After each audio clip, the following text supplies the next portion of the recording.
Today I have 10 more metaphors for you that you can use throughout the workplace, in your emails, in your presentations, during meetings. Not only will these metaphors enhance your speaking, improve your spoken English, add advanced vocabulary to your spoken English, but they will also help you understand your colleagues. Hi, my name is Catherine. I'm a business English teacher working with intermediate to advanced level students. Maybe you're looking for a job in an international company. Maybe you already work in an international company and struggle to understand your boss, your manager, your colleagues overseas. Or maybe you don't yet work with any company, but you're hoping that by improving your English, you can apply for jobs that pay better, give you more opportunities, and give you the opportunity to travel the world. Whatever your reason is for being here today, I highly recommend subscribing, as there will definitely be something helpful on my channel. And I also have a website where you can book personal lessons with myself, or just contact me with any questions that you might have about English lessons. I did a video previously on 10 metaphors that are often used in business, often used in corporate language. All of those metaphors seem to be quite negative, which was an accident on my part, but today we're going to go into more positive and more general metaphors that you can use. So our first one today is corporate culture. Corporate culture. Now, although this is a phrase used a lot, it is technically a metaphor. I don't think we see it as a metaphor now. We see it as a noun. But it is a metaphor because, of course, a culture is a shared belief, a shared understanding, a shared opinion between a group of people that are the same nationality, same religion, same background, same beliefs. Whatever it is that creates the culture, it's because they have a shared experience in life. Now, of course, a business or a corporation cannot have a shared experience in life because it is not a person. But with the phrase corporate culture, we are personifying a corporation to identify that within a business, within a corporation, people have shared experiences, shared opinions, shared beliefs on the way things are done. So when people talk about a corporate culture, what they mean is the culture within that particular business. So I want you to take a moment now and think about a company you worked for that you did not enjoy, or something about it was uncomfortable for you. Something didn't match with the way you like to work, the way you like to do business.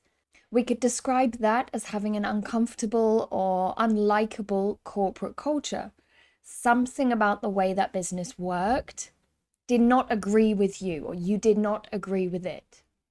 And likewise, think about a business you have worked for or currently work for that is fantastic in every way. You love everything about the way they work. You feel that they look after you, they understand you, your managers are easy to work for, helpful, supportive. This would be considered a positive corporate culture. Another example is Apple. Typically, if you look at reviews online or talk to anyone that has worked for Apple, they will say it's a very pleasant, very comfortable place to work. They really look after their employees. It's just started raining. I hope you can't hear that in the background. I was hoping to get today's videos finished before the storm started. Okay, I'll see you in a couple of minutes when the rain stopped. So as I was saying, corporate culture refers to the kind of culture that is created within a corporate setting, within a business, within an office.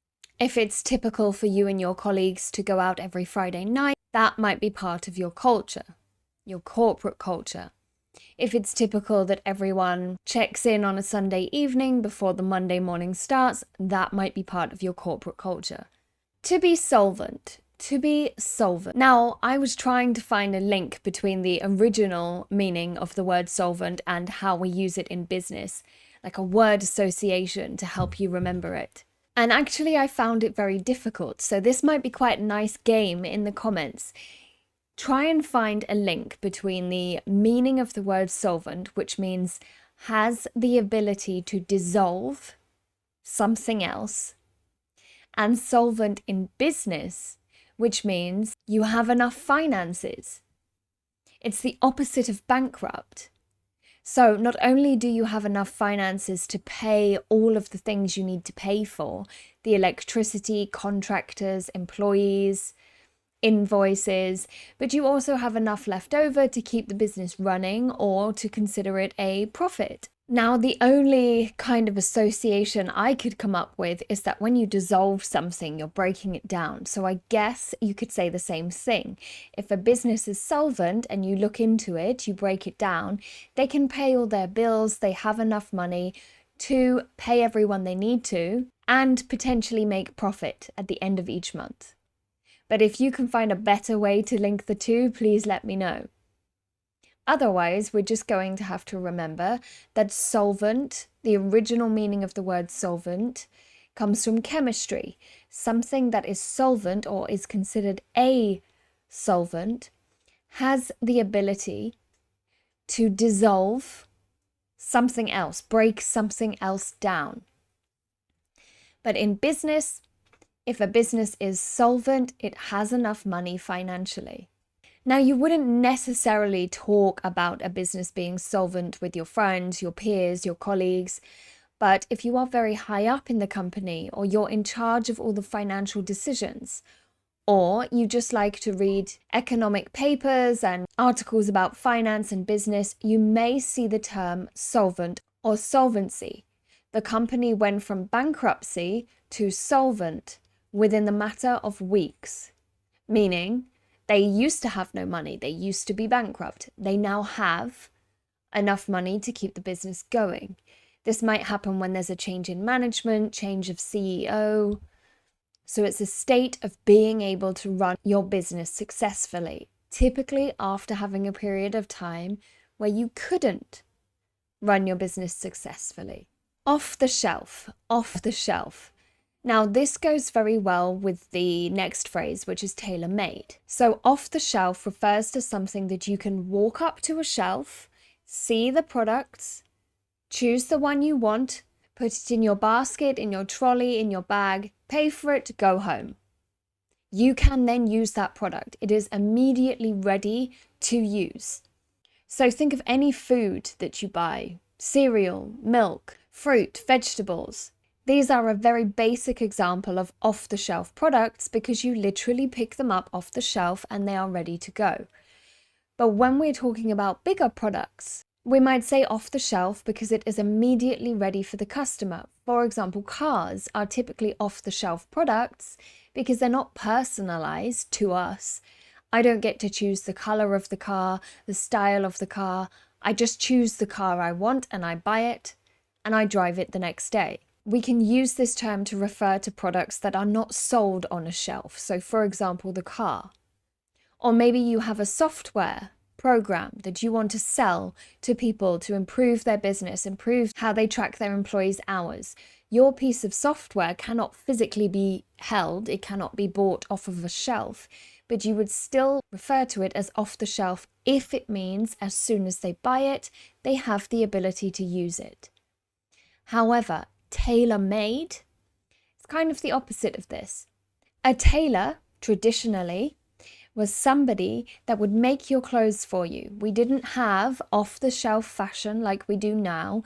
You couldn't walk into a shop, a brand, and buy 5 white t-shirts. You had to go to a menswear or a womenswear tailor, tell them what you wanted. I want 5 white t-shirts.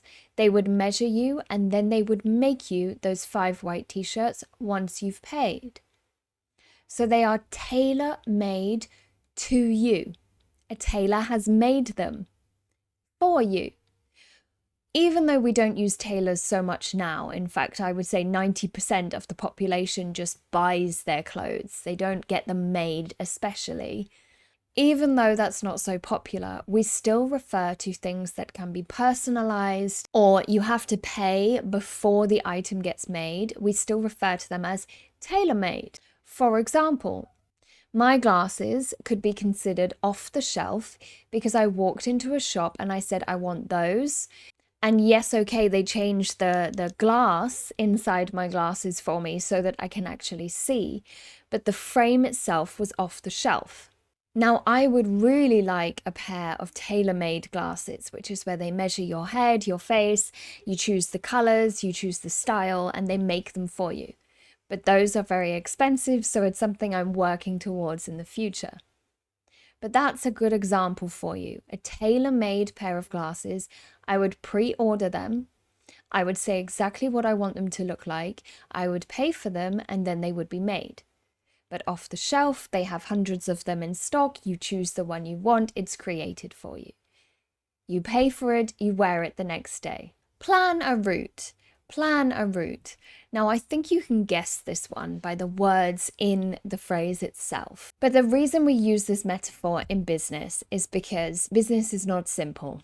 Anyone that has tried to start something by themselves, start their own business, become a freelancer, become self-employed knows there are lots of things you have to think about in between. Things go wrong, you try again. It goes wrong again, you try again. The third time it goes right, so you continue on that path. This is what we mean by plan a route in business, because it's not as simple as saying, I want to get here, this is how I'm going to get there. This is A, I'm going to get to B. It's not that simple. We understand in business there's lots of things that can go wrong, lots of things that can change. But we make a plan of how we think we are going to get there. This is what I'm going to do to improve my sales. This is what I'm going to do to increase the amount of customers or clients I have. This is what I'm going to do in order to build my reputation and my company's reputation. We know it's not as simple as planning and doing. Lots of things will change along the way, but we plan a route to that goal. I'm planning a route to increase my sales. I'm planning a route to increase the amount of clients I have next year. I'm planning a route in order to improve my reputation within the business world.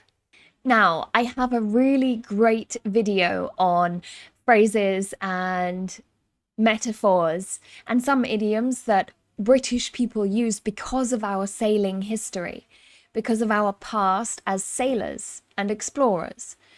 I personally think it's a fantastic video because there's a lot of history in there, and it's very interesting how the language changed due to the jobs that people had at the time. So of course I'm going to recommend you go and watch that, but it hasn't really done that well on my channel. But if you do take the time to go and watch it, it is a very interesting video about the history of the English language and how we use those same phrases that we used hundreds of years ago today. This is one of them. New horizons, new horizons. Now, typically sailors would head for the horizon, or the horizon would be a point or location that was something they were either heading for or were using to help them direct the boat. A new horizon gives you that sense of, wow, we've never seen this horizon before. This is something else we can head towards, something else we can achieve. Don't head for the same horizon as everybody else, but head for this new horizon. And that's exactly what new horizons means in business, is it's a new goal, a new thing to aim for. Typically, we've been aiming for 10,000 sales a month, but our new horizon is 100,000 sales a month, a new goal, a new something we could achieve, something we could get. Or you can use the phrase new horizons to talk about new opportunities for yourself.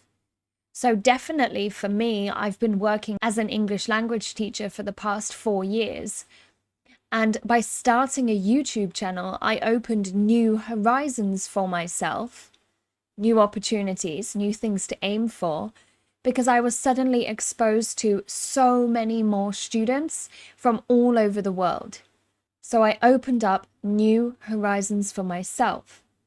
You could say something such as, improving my English will improve my chances of new horizons, will increase my opportunity to obtain new horizons, to seek new opportunities, have new goals, meet people that can help you achieve those goals. Get up to speed. Get up to speed. Now, have you learned to drive? I'm sure you have, or maybe you're in the process of learning to drive. My experience learning to drive was terrifying. I hated it. I hated learning to drive. But I did pass my driving test, and I'm proud of myself for doing so. But one of the things I really struggled with was when you are coming off a quieter road and you have to join a main road. You have to get up to speed, meaning be at the same speed as the cars on the main road, otherwise it's dangerous. If you join a main road at 20 miles an hour and everyone else is doing 50 miles an hour, they have to slow down for you. So it's dangerous. You have to reach that 50 miles an hour so that you're all going at the same speed. So then what does get up to speed, or to bring everyone up to speed, or we need to get up to speed mean in a business sense? Well, if you've watched some of my other videos, you will have heard me say to be on the same page. This is the same thing. To get everyone up to the same speed, not some people working at 10 miles per hour, some people working at 100 miles per hour, but of course we're not talking about the actual speed at which these people are working, but where they are within the project. So are we all on track to reach the deadline? Are we all working at the same pace? Do we all have the same ideas in mind? If you've got half your team working on something that should take 2 weeks and it's taking them 6 weeks, and another half of your team working on something that should take a month but is taking only 2 days, you've got an issue there. Half of your team is working too slowly and maybe paying too much detail to things that don't matter, and the other half of your team is going too quickly and maybe paying not enough attention to detail. So to get everyone up to speed is something that a manager, a team lead, a project lead would say to make sure everyone's on the right track. And probably what they would ask is, Catherine, can you bring us up to speed on where your team is at in terms of the project? And I would say, we've done this, we had this problem, but we overcame it by doing this. And now we are working on this solution. Fantastic. John, can you bring us up to speed as to where you are with the client? And John would tell us all about what his latest conversations with the client sounded like, the budget the client has, how happy or unhappy the client might be. So it's just another way of saying updating us on where we are at this moment. Deadwood. You hear this a lot in business English. And realistically, you never want to be considered as deadwood by your colleagues, your teammates, your manager. If a tree has dying or dead branches, dead leaves, this stops growth of that tree. So what you have to do is cut those dead parts off so that the tree can grow new, greener, healthier parts. And in the metaphor Deadwood, we are explaining exactly the same thing. You have members of your team, of your organization, that are holding the company back, are stopping the company growing in new directions, in new ways. Maybe an employee refuses to work, but is doing just enough to stop themselves getting fired. This would be considered deadwood, a deadwood employee, because they are not doing more than what's expected of them. They are not trying to improve the business or the company. They are just doing the bare minimum so they don't lose their job. Or maybe in your team, everyone is working really hard and one person offers absolutely no input, no help, no assistance, no ideas. They would be the deadwood within your team. Now, of course, you would never say this to somebody because that would be considered incredibly rude. However, you might hear a manager or CEO of a company, or if you read articles about how companies are doing, about the economy of the business world, you might hear things such as, this company is getting rid of the Deadwood, or this company started to improve after they got rid of a lot of Deadwood, after they got rid of people that weren't actually working very hard, were holding the company back. To bear fruit. Now, this is a funny one. I like this one because it, again, is a metaphor for trees. So when a tree bears fruit, grows fruit come out of the tree, it's all of your hard work and effort that you put into growing that tree, watering it, looking after it, protecting it. You now have something sweet and edible that you can eat.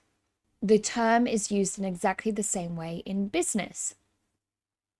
If something, a project, an idea, bears fruit for a company, it means all their effort and hard work that has gone into the business has produced something beautiful, something sweet, something rewarding. We worked so hard on this new project.